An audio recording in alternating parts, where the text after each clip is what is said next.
तो देखिए आप लोगों के सामने एक और बहुत ही शानदार सवाल है, ठीक है ना, आयत का। देखिए एक आयत के विकर्ण की लंबाई मेरे भाई 26 सेंटीमीटर है और एक भुजा की लंबाई 10 सेंटीमीटर है, तो आयत का क्षेत्रफल ज्ञात करो। तो सवाल कैसे बनाएंगे, देखिए भाई, देखो भाई हमें क्या दे रखा है, एक आयत दे रखा है, क्या दे रखा है, एक आयत, ठीक है ना, आयत हमें दे रखा है, ठीक है। अब हमें क्या दे रखा है, आयत के हमें दे रखा है विकर्ण की लंबाई, मेरे भाई विकर्ण की लंबाई ये दे रखी है, कितना दे रखी है मेरे भाई, 26 सेंटीमीटर। और इसकी हमें भुजा की लंबाई कितनी दे रखी है मेरे भाई, एक कोई सी भुजा मान लो 10 सेंटीमीटर हमको दे रखी है। अब हमको बताना है कि इसका क्षेत्रफल, तो मेरे भाई इसका क्षेत्रफल निकालने के लिए हमें ये वाली भुजा साइड का पता होना बहुत जरूरी है। हम जानते हैं कि आयत की आमने सामने की भुजा बराबर है, अगर ये वाली भुजा 10 है तो मेरे भाई ये कितनी होगी, 10, और ये वाली भुजा इसके बराबर होती है। हमको ये क्षेत्रफल निकालने के लिए ये वाली साइड का पता होना बहुत ही आवश्यक है।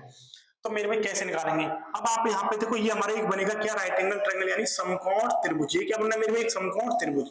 आप यहाँ पे पाइथागोरस का प्रयोग करके ये वाली भुजा निकाल सकते हो, लेकिन उससे क्या है कि मेरे भाई आपका टाइम बहुत खराब होगा निकालोगे तो, ठीक है। इसलिए मैंने पिछली वीडियो में भी आपको बताया रखा है कि आप मेरी ट्रिपलेट याद कर लो, ठीक है। ट्रिपलेट मेरी कुछ ट्रिपलेट है मेरे भाई जो आपका पूरा पेपर में टाइम बचाएंगी। ट्रिपलेट हमारी क्या क्या होती है, 3 4 5 5 एक होती है 5 12 13, ठीक है। एक होती है 8 15 17 7 24 25, ठीक है। और एक होती है 12 35 37।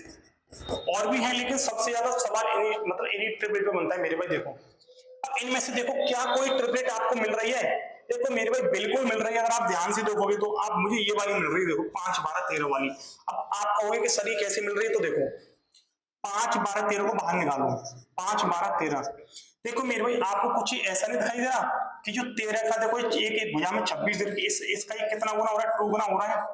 एक 10 दे रखी मेरे भाई, इसका ही कितना गुना हो रहा है, 2 गुना हो रहा है, ठीक है ना। कितना होगा, 10 होगा। तो मेरे भाई ये वाली भुजा भी तो इसका 2 गुना होगी, कितना होगी, 24। यहां तक आ गया आप लोगों के समझ में।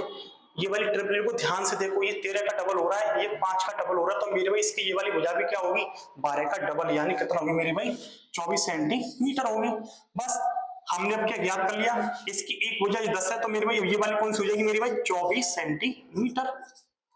बात क्लियर, ठीक है ना। अब हम आसानी के साथ यहाँ पे कुछ भी ज्ञात कर सकते हैं, ठीक है। तो देखिए हमें बताना है कि आयत का क्षेत्रफल, मेरे भाई आयत का जो क्षेत्रफल होता है वो क्या होता है, लंबाई गुणा चौड़ाई। क्या होता है मेरे भाई, लंबाई गुणा चौड़ाई, ठीक है। तो हमारी लंबाई कितनी दे रखी है मेरे, 10 सेंटीमीटर, और चौड़ाई हमने कितनी निकाली मेरी भाई, 24 सेंटीमीटर। तो कितना हुआ, 240 सेंटीमीटर स्क्वायर। इस आयत का मेरे भाई क्या होगा, क्षेत्रफल। तो हमारा राइट आंसर क्या, ऑप्शन डी। मेरे भाई मैं फिर आपसे बार बार एक रिक्वेस्ट कर रहा हूं, मैंने पिछली वीडियो में भी आपको बताया है कि ये वाली ट्रिपलेट याद कर लो, बहुत काम की है, वेरी वेरी इंपॉर्टेंट। आप इन ट्रिपलेट की सहायता से मेरे भाई किसी भी क्वेश्चन की, यानी कि समकोण त्रिभुज की, मेरे भाई किसी भी भुजा को आप मात्र 2 सेकंड में पता कर सकते हो। वरना आपको पाइथागोरस प्रमेय लगानी पड़ेगी कि वही कर्ण का स्क्वायर बराबर लंब का स्क्वायर प्लस आधार का स्क्वायर। अगर आप उससे बचना चाहते हो तो मेरे भाई इन ट्रिपलेट को जरूर याद कर लो, मैं आपसे बार बार बोल रहा हूँ, ठीक है।